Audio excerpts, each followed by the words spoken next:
ကုန်စရာမလိုပဲနဲ့အလကားလုပ်လို့ရမယ် resume template လုပ်တဲ့နည်းတွေကို free မျှဝေပေးသွားမယ်အလုပ်လျှောက်ခါနေပြီဆိုရင်ဒီ template တွေကို service အပ်တာက2000ခွဲနဲ့3000တိရှိရပေါ့နော်ပတ်စံအကုန်မခံချင်ဘူးဆိုရင်တော့ဒီ video လေးကိုအဆုံးထိကြည့်ပါဒီလိုမျိုး template တွေကိုလုပ်ပြပေးသွားမယ်နော်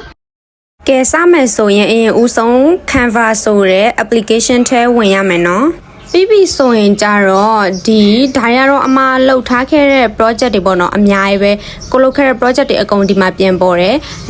ဒီရဲ့ resume နဲ့အမအလုပ်လျှောက်တာဆိုရင်လျှောက်တဲ့အလုပ်တိုင်းရတယ်ပေါ့နော်ဒီအမကိုယ်တိုင်က salary မကြိုက်လို့ဆိုပြီးတော့မလုပ်ခဲ့တာတွေပဲရှိတယ်လုပ်ခဲ့တဲ့အလုပ်ကတော့တစ်ခုရှိရပေါ့နော်ထားလိုက်ပါတော့အဲ့ဒါဆိုရင်ဒီမှာ resume template ဆိုပြီးရိုက်ရှာလိုက်အဲ့ဒီမှာဆိုရင်ဒီမှာ template တွေအများကြီးကြားလာရပေါ့နော် pro ဆိုတဲ့ဟာကျတော့ pro ဖြစ်မှသုံးလို့ရတယ်ဒါပေမဲ့ရိုးရိုး template တွေလည်းရှိရပေါ့နော်အဲ့ဟာလေးကိုရွေးမယ်အရင်ဦးဆုံးဒီပုံနေရာမှာဆိုရင်အရန်ကြိုက်တာဒီပုံနေရာပုံမှန် CV တွေဆိုရင်ပုံကတည့်ရမလားဒီတိုင်းဟာ CV ပုံဆိုပြီးခက်တီနဲ့လေဒီဟာကျတော့ကိုကြိုက်တဲ့အလားပုံထည့်လို့ရတယ်ပေါ့နော်အဓိကကိုမျက်နှာပေါ်ရင်ရပြီပုံလုပ်လို့ရမယ်ပြီးရင် name တွေ edit မယ်ပြီးရင်ကိုဘယ်နေရာ position ရှောက်ချင်လဲပေါ့အမတော့ editor ဆိုတဲ့ဟာလေးလုပ်ထားရပေါ့နော်ပြီးရင် education ကိုမှဘာ education background ရှိလဲအဲ့ဟာလေးထည့်ပေါ့နော်ပြီးပြီလားဆိုရင်ဘာ diploma တွေကိုမှရှိလဲတမျိုးကြီးလည်းထည့်လို့ရတယ် experience မှာကျတော့ကိုဘယ်လိုအတွေ့အကြုံရှိခဲ့လဲပေါ့နော်editor တွေကများတော့အဖြစ်တကယ်လို့ဥပမာကိုက teacher တို့တခြား assistant ဆိုရင်လည်းပဲဒီ template ရိုက်ရှာကြတဲ့ကtemplate for assistant တို့ template for teacher အဲ့လိုမျိုးဆိုပြီးရိုက်ရှာလို့ရတယ်အမှားတော့ဒီတိုင်းတွေ့ရပဲလုပ်ပြလိုက်တာပေါ့နော်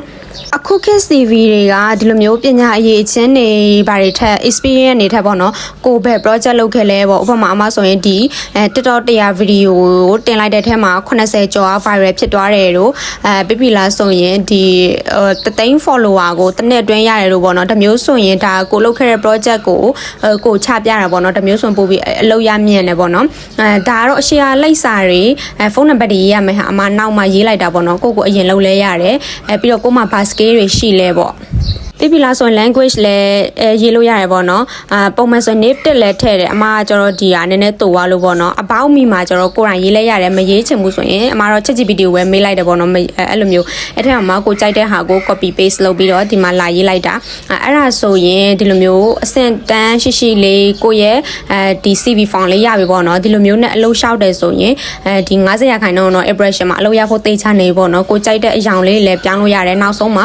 PDF လေးနဲ့ထုတ်ပြီးတော့ဒီလိုမျိုးလေးရသွားပါပြီဒါဆိုရင်ဒီလိုမျိုး content တွေကြိုက်တယ်ဆိုရင်အမရဲ့ account လေးကိုလည်း follow ဖို့မမေ့နဲ့နော်